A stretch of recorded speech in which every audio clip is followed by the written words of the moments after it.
माया और नकाबपोश डाकू। माया कराची की सबसे ज़हीन लड़की तो नहीं थी, मगर वह सबसे ज्यादा मज़ाहिया जरूर थी। उसकी लंबी घनी जुल्फें, चमकदार आंखें और बिना सोचे समझे बोलने की आदत ने उसे सबके लिए दिलचस्प बना दिया था।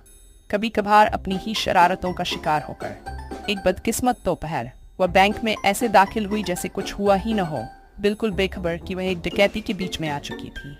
5 नकाबपोश डाकू बैंक लूट रहे थे, बंदूकें तानकर सबको खौफजदा कर रहे थे, मगर माया अपनी ही दुनिया में मग्न एटीएम मशीन के साथ चुजला रही थी।